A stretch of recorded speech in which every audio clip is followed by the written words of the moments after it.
शिव केवल दिखावट में नहीं होना चाहिए।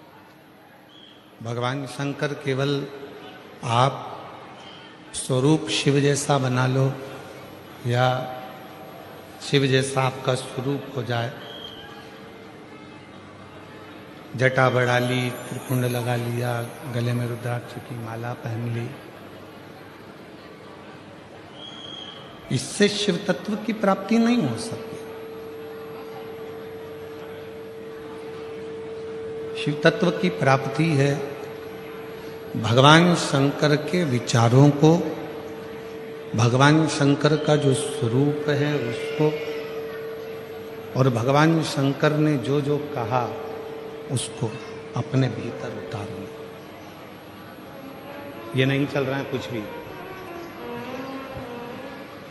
भगवान शिव के विचारों को, भगवान शंकर के स्वरूप को अपने भीतर उतार। आप और हम काय में लगे हैं? शिव जी ने जटा बनाई तो अपन भी जटा बनाए। शिव जी ने त्रिपुंड लगाया है तो अपन भी त्रिपुंड लगाए।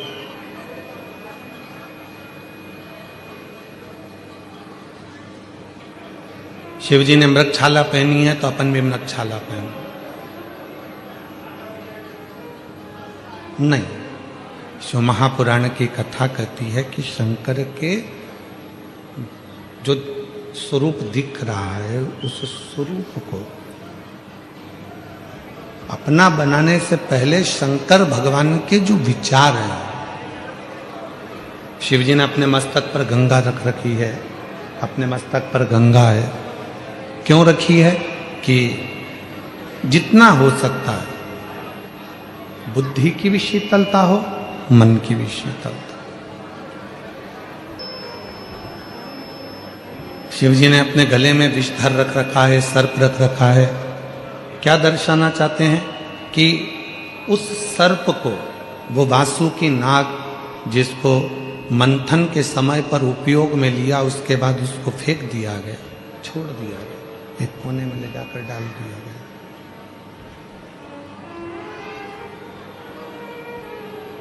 कोई देवता उस वासुकी नाग को पूछने भी नहीं गया कि तुझे तकलीफ क्या।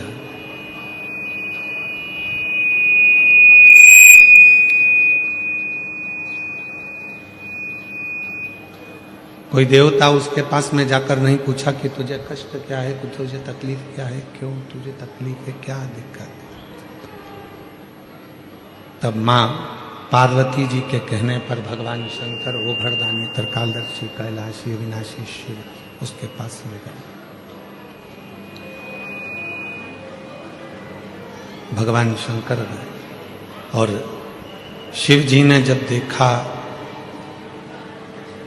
उस वासुकी नाग की दशा को कि ये सब दूर से हार चुका है, टूट चुका है, शरीर में से इसके रक्त बह रहा है और ये अब संभल नहीं पाएगा, अब संभल नहीं सकता है।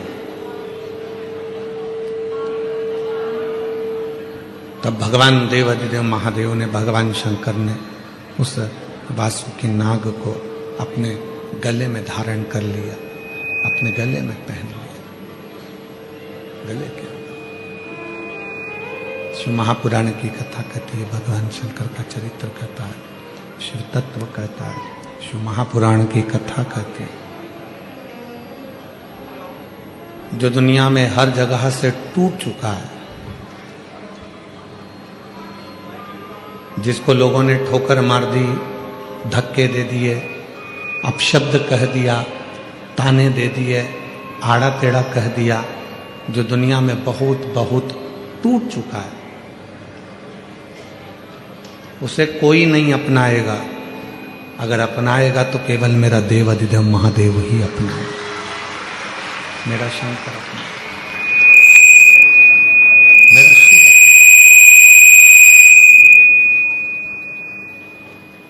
उसके सिवाय कोई उसको अपना नहीं सकता।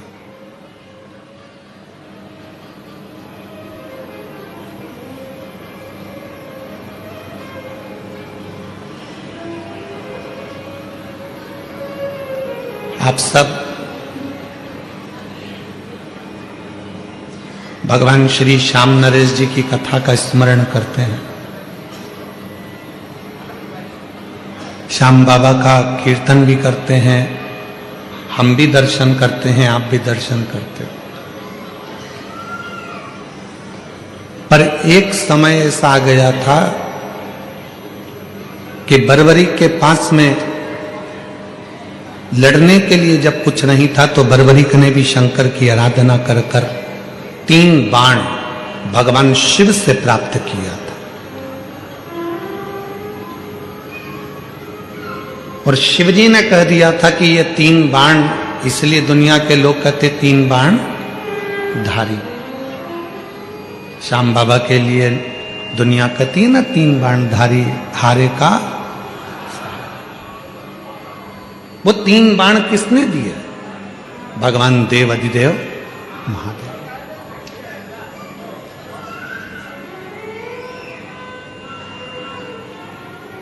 शिव ने ये दर्शाया, शिव ने ये बताया कि दुनिया में कोई हार चुका है, थक चुका है, ठोकरें खा चुका है, और वो सारी दुनिया में जब वो हर जगह से हार जाता है, ठोकर खा लेता है, फिर वो जब शिव की शरण में आता है, शंकर की शरण में आता है, तो वो खाली नहीं जाता, शिव उसको स्वीकार कर लेते हैं, शंकर उसको स्वीकार करते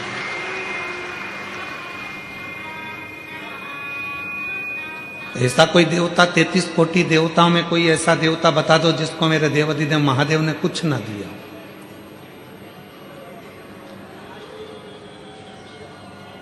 ऐसा कोई देवता बता दो 33 कोटि देवता में जिसको भगवान शंकर ने कुछ प्रदान ना किया।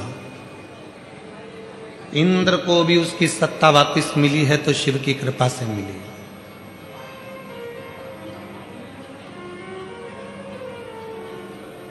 ब्रह्मा जी के शीश को भी श्राप से मुक्त करा तो भगवान शंकर ने करा।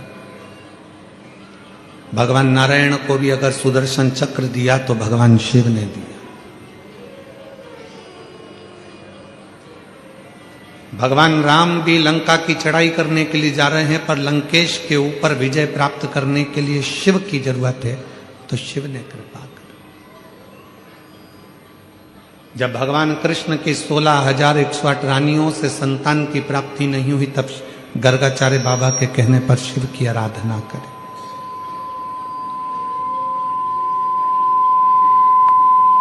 तब लाखों की संख्या में संतान की प्राप्ति हुई। कौन है ऐसा जिसको मेरे देवाधिदेव महादेव ने नहीं दिया?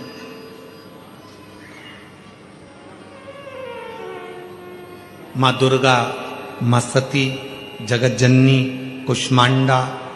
सकता है डॉक्टर के हिसाब से कि किडनी बदलने जा रही हो, डायलिसिस चल रहे हो, और वो सब ठीक हो सकता है? क्यों नहीं हो? जब आप भगवान के भरोसे रहते हो, उस पर सब कुछ छोड़ देते हो। एक पत्र में एक पुलिस, एक भाई मिलिट्री में जॉब करता था,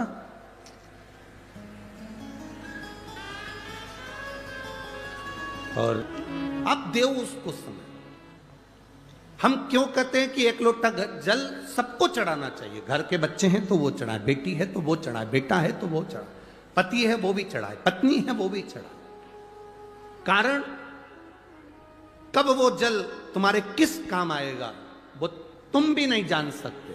तुम्हारी दुख की घड़ी में कब मेरा देवाधिदेव महादेव आकर खड़ा हो जाएगा तुम समझ नहीं पाओ। गाली देने वाले, अपशब्द कहने वाले, ताने देने वाले, आड़ा टेढ़ा बोलने वाले कोई दूसरे नहीं होंगे, तुम्हारे नजदीक में रहने वाले तुमको बढ़ता हुआ देखकर, प्रसन्न होता देखकर दुखी होंगे।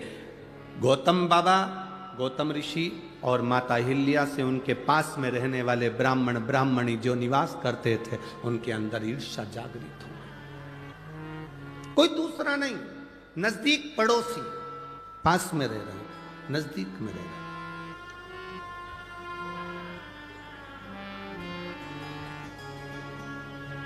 आप कभी